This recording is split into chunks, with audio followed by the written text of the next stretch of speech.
lesson that we're going to discuss is the extreme value theorem. It is said that if a function f of x is continuous in a closed interval a and b, then f of x has an absolute maximum and absolute minimum value at some points on that closed interval. But please do remember that extreme value theorem is not used to determine the absolute maximum and minimum values of a function of a given interval. Its only purpose is for us to know if the given function exists or not. You should always remember that if we're going to find out the maximum and the minimum values of the given function, extreme value theorem cannot be used. For us to understand more the concept of extreme value theorem, let us have an illustration.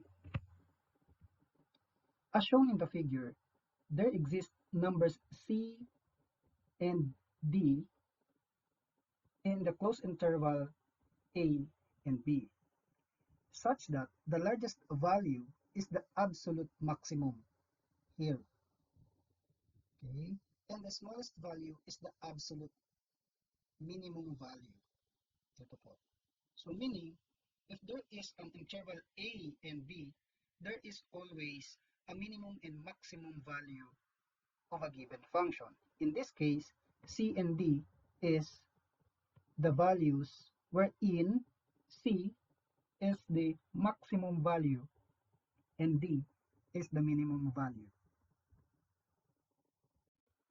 For us to understand the extreme value theorem in a given function, let us have an example. Let us find whether the given function has a minimum or maximum value, whereas the function x cubed minus 6x squared plus 16 with an interval -1 and 5. As you can notice, the given function is a polynomial function. Therefore, it is differentiable, and at the same time, it is continuous in any value of x. Whereas, here is the given graph. If you're going to notice, since again, f of x is a polynomial function, then it is continuous on the interval -1 and 5. According to the extreme value theorem, the function f of x has an absolute maximum and minimum values, as you can see on the given graph. Here is the absolute maximum, which is 0 and 16, and here is the absolute minimum, whereas the points are 4 and -16. If you're going to ask me on how we get these values, you can simply put the value of x as 4 and the result will be -16. The same as to the absolute maximum.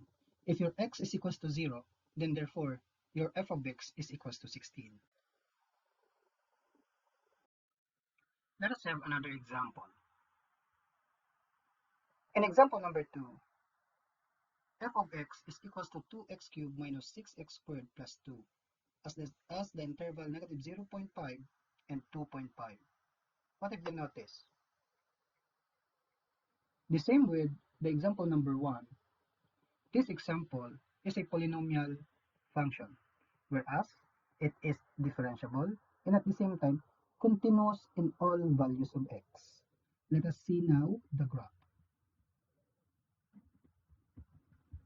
The polynomial function f of x is continuous on the closed interval -0.5 and 2.5. Again, according to extreme value theorem, this function f of x has an absolute maximum and minimum values. As you can see in the graph, the maximum absolute value of the given function is 0 and 2, whereas the minimum absolute value is 2 and -6. The second topic that we're going to discuss is the optimization problems. Problems about relative maximum and minimum values were taken in the previous lesson. The concepts learned in that lesson will be applied in solving optimization problems. There are two equations involved. the optimization equation, and the constraint equation. In solving optimization problems, the first thing we should do is to determine what to be optimized or maximized. Then after that, we're going to determine the constraint. Then we will define what is constraint on the next slide. Let us have the basic concept of solving the optimization problems. I'm going to present to you a way on how are we going to solve an optimization problem. But before that, let us now first define what is constraint. A constraint is the quantity that is true regardless of the solution. It can be viewed as a condition that the problem must satisfy. For us to understand it well, let us have some steps on how are we going to solve an optimization problem. The first one is we should always remember that every problems there is a fixed value which is part of the constraint. We need to carefully analyze the constraint equation. Solve for one of its variable.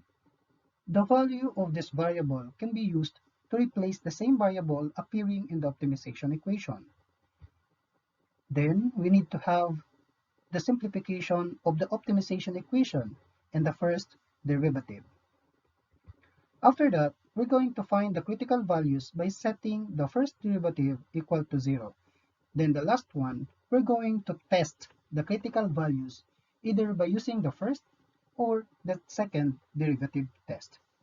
After this, we're going to have an example for us to clear out what is these steps all about and try to find out what is the easiest way on how are we going to solve an optimization problem. Let us try now to have an example. For the example number 1, it states that the sum of two positive numbers is 12. What are these numbers if their product is a maximum? The first thing that we're going to know here is the constraint.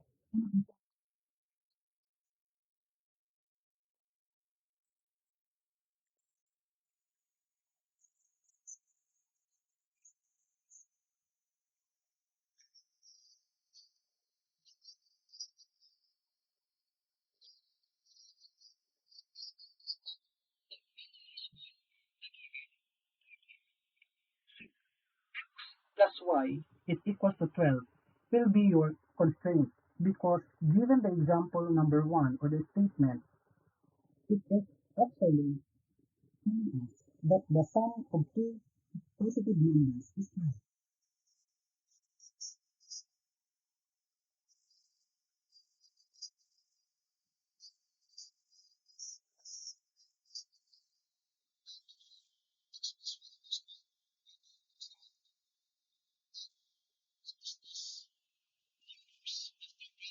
Is a maximum. That is here your optimization equation B. So meaning we'll have P is equals to xy. It doesn't matter if you're going to use capital letter A to Z. And so far as hindi po kayo malito.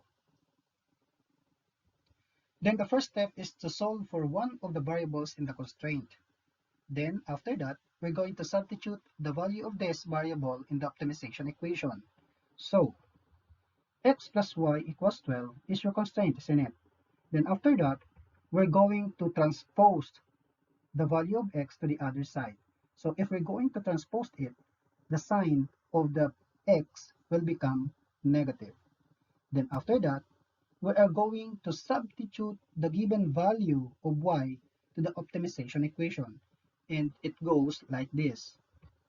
X times 12 minus x. Saan po galing yung 12 minus x? Ito po siya. Ito yung 12 minus x mo. We just simply substituted the value of y to 12 minus x. Then after that, we're going to simplify the given function by distributive property. Okay, so x times 12, that will give us 12x. Then x times negative x, that will give us negative x squared. So this equation is very much important to our next step. We come now to the second step. The second step is to find the first derivative. Since we have the optimization equation p is equals to 12x minus x squared, we're going to find out what is the first derivative, or the p prime. So by using the differentiation rules of algebraic functions, we have now 12 minus 2x. Ano po yung ginamit natin dito? We use the constant multiple rule. Then the third step is to set the first derivative equal to 0. It goes like this. So 12 minus 2x is equals to 0. Then the next step for us to find the value of x is to transpose positive 12 to the other side. That will become negative 12. Since yung value ng x has a numerical coefficient negative 2, then we need to divide both sides by negative 2. By dividing negative 2 on both sides, it will result to x is equals to positive 6. Okay? And then the last step, or the fourth step, is we need to test the critical value, which is 6. Since we have p prime, or the derivative of the first derivative, we have 12 minus 2x. Then we're going to find out the second derivative, which is negative 2. And then the second derivative yielded less than 0. It means to say that we have a maximum value. Okay? So the maximum value occurs when x is equals to 6.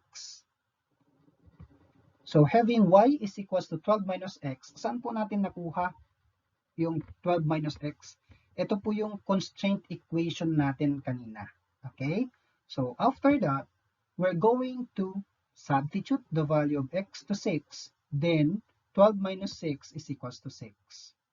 We can say now that the two numbers are 6 and 6.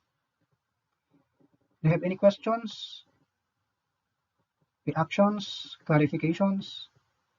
You can always chat me, or you can always share your queries.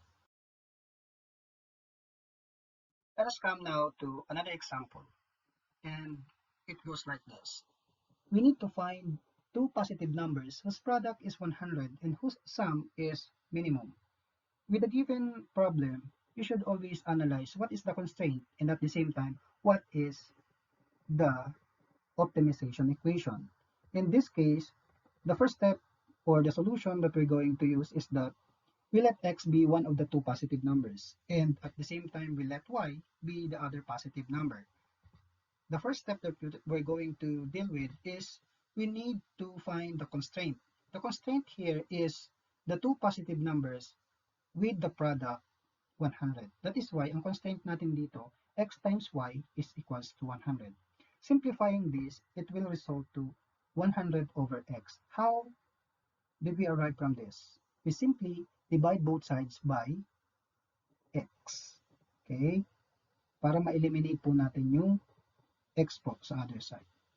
Ito po, ito na yung gagamitin natin para makuha po natin yung optimization equation. Whereas, s is equals to x plus y. Saan yung galing x plus y? Ito po, the sum is minimum. Okay? So, s is equals to x plus y. Following this, we need to substitute the value of y, which is 100 over x. Kaya po meron na tayong x plus 100 over x. Simplifying this will result to x plus 100x raised to negative 1. So that's it. Let us come now to our second step, which is to find the first derivative of the given function. But of course, we need to still remember the equation of optimization, or the optimization equation. Okay, so finding this, the first derivative, s prime is equals to 1 plus times 100x raised to negative 2. Paano po nalaman natin to? We use the differentiation rules of algebraic expression. Okay, so s prime is equals to 1 minus 100x raised to negative 2. Then we go to the third step. The third step is to set the first derivative equal to 0, then we solve for x.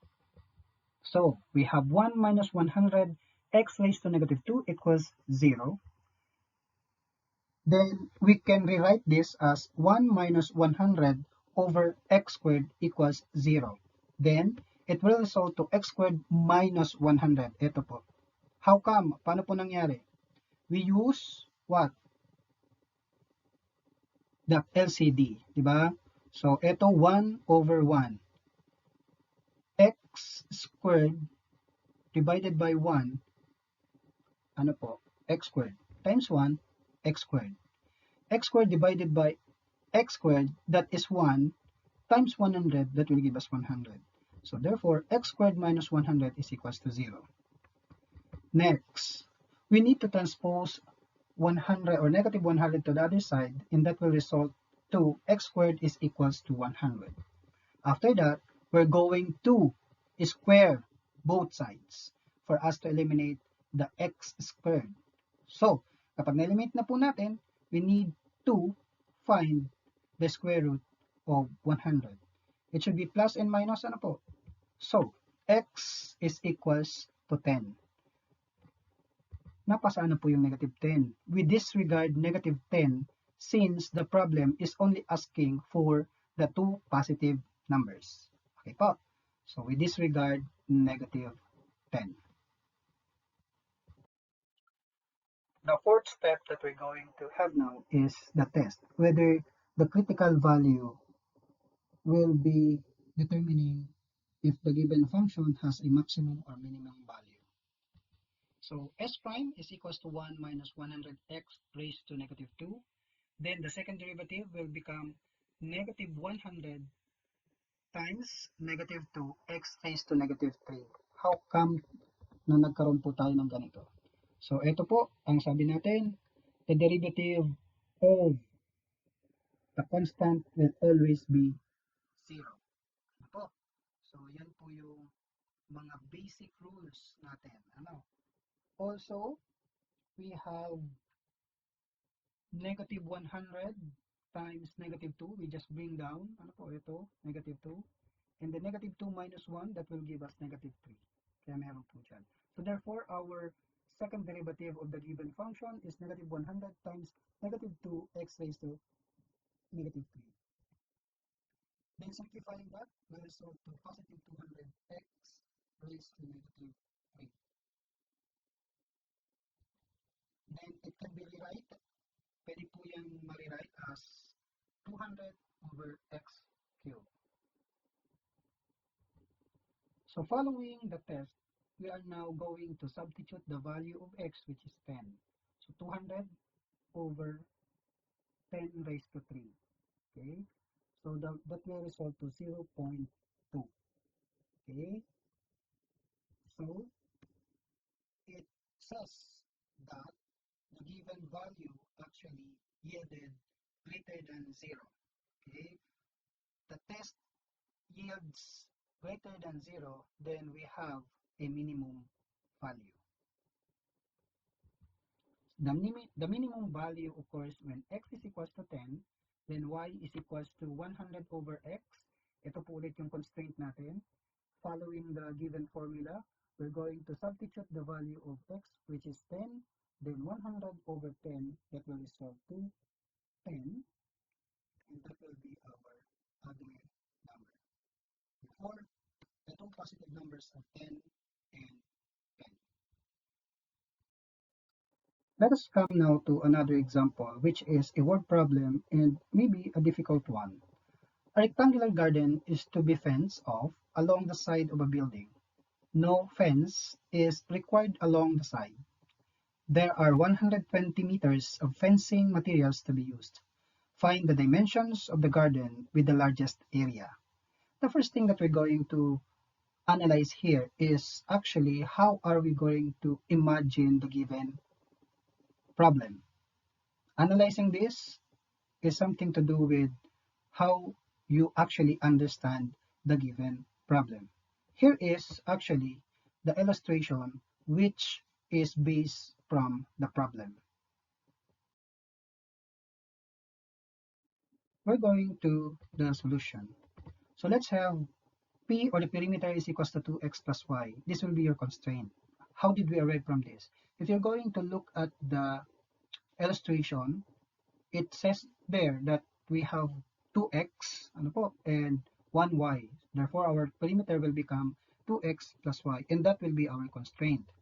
Then, according to the problem, we have actually 120 meters na pwedeng magamit na mga materials. So, therefore, we have 120 is equals to 2x plus y. Simplifying this, we're going to transpose positive 2x to the other side, and that will become y is equals to 120 minus 2x. After that po, we will have to find the optimization equation, which is finding the area, which is a is equals to x times y. Using this equation, we're going to substitute the value of y, which is 120 minus 2x to solve for x. Therefore, we have x times the quantity 120 minus 2x. Then, we are going to distribute x. X times 120, that will give us 120x. X times negative 2x, that will have negative 2x squared. Okay?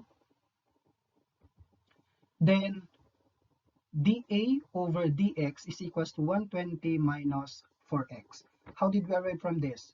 We simply get the derivative of the given function or optimization equation. Kinuha lang po natin yung derivative niya. Okay, the derivative of a over dx is equals to 120 minus 4x. Then, following this, we have 120 minus 4x is equals to 0. Anong ginawa natin? We equate the first derivative to 0. After that, we simplify it. Transpose positive 120 to the other side, and that will result to us negative 20. Since may numerical coefficient pa yung x, we're going to cancel it out by dividing both sides by negative 4. Okay? If we are going to divide both sides by negative 4, then negative 20 divided by negative 4, that will give us x is equals to 30. Questions? Clarifications? Okay. We are now going to test the critical value. Okay? So dA over dx is equals to 120 minus 4x. Then after that, the second derivative of the given equation is negative 4. Okay, ito, that will result to 0. And then 1 minus 1, that will give us x raised to 0. That is 1. That is why may negative 4 na lang dito. Okay, so that will be the second derivative. Since the value is negative, then therefore, the second derivative is actually yields less than 0. Therefore, we'll have a maximum value. Okay po. So, the maximum value occurs when x is equals to 30. Diba po? So, y is equals to 120 minus 2x. Then, substituting the value of x, which is 30. Then, we have 120 minus 2 times 30. Then, we have 120 minus 60. That will give us 60. Okay? Therefore, the dimension of the garden are 30 meters by 60 meters. So that's all for today. Thank you for watching, and I do hope you've learned something. If you like this video, don't forget to subscribe and keep the notification button on for more videos. Bye-bye!